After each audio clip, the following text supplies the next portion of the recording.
कक्षा 10 में हम लोग सांख्यिकी पर चर्चा कर रहे थे। तो प्रश्न है 2 से 12 तक की विषम संख्या का समांतर माध्य। अब समांतर माध्य पर चर्चा हुई थी कि जितनी संख्या है उनको जोड़ दें और जितना है उससे हम लोग भाग कर दें। 2 से 12 विषम है, तो यानी कि 3, 5, 7, 9 और 11।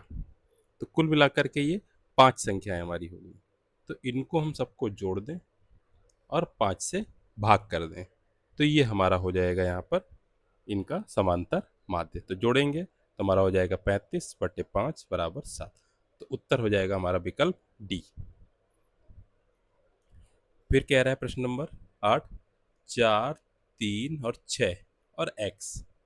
तो 4 संख्याएं हैं ये, इनका समांतर माध्य 5 है। तो 4 संख्याएं हैं तो चारों को हम जोड़ दें।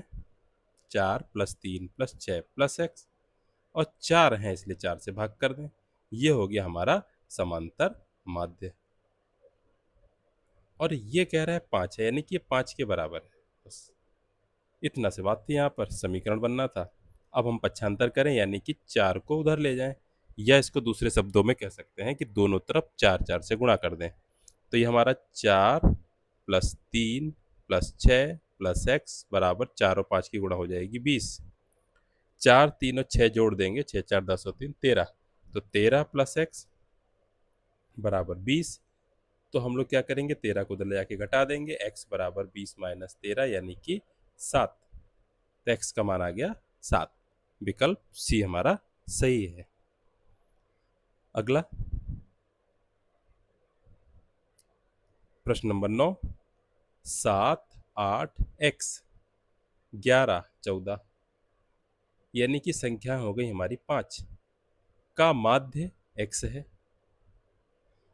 तो माध्य का मतलब हुआ कि हम लोग 7 + 8 + x + 11 + 14 इनको जोड़ दें, जोड़कर 5 से भाग कर दें, तो बराबर समांतर माध्य आएगा और वो हमारा है x के बराबर।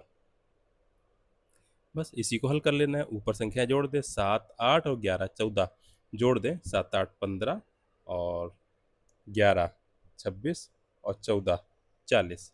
तो 40 + x बटे 5 बराबर x। अब हम क्या करेंगे, 5 से दोनों तरफ गुणा कर दें।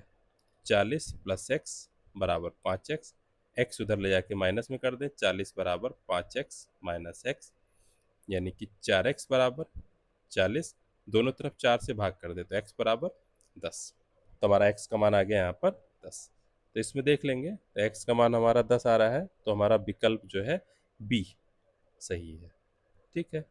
अब इसी तरह के आसान आसान से प्रश्न हम लोग आगे बढ़ते जाएंगे, तो सरल से कठिन की तरफ हम लोग चलते जा रहे हैं। 7, 13, 20, 17 और 3x। तो संख्याएं हो गई हमारी 5, इनका समांतर माध्य 18।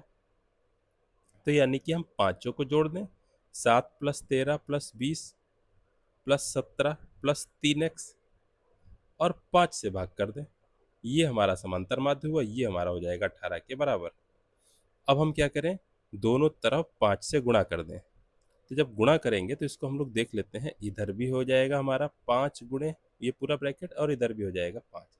बाईं तरफ 5 5 कैंसिल हो जाएगा, तो बचेगा 7 + 13 + 20 + 17 + 3x बराबर इधर हो जाएगा 90। इनको हम लोग जोड़ दें, 7 13 20 20 40 10 50 57। तो 57 + 3x बराबर 90। तो 3x बराबर 90 से 57 घटा देंगे, तो हो जाएगा हमारा ये 33। तो 3x बराबर 33, तो x बराबर 11। तो x का मान हमारा 11 आ गया। तो यहाँ पर हम लोग विकल्प देखेंगे तो सी, तो हमारा सी वाला विकल्प ये सही है। विकल्प सी हमारा सही हो गया। फिर अगला देखें हम लोग, 12 व्यक्तियों के भार का समांतर माध्य 45.6 किलोग्राम है, तो उनके भारों का योगफल। इस पर चर्चा हुई थी डिटेल में। 12 व्यक्तियों का भार, मान लीजिए पहले वाले का ए है, दूसरे वाले का बी है, तीसरे वाले का सी है, इसी तरह से ये 12 व्यक्तियों का टोटल भार हो गया ये।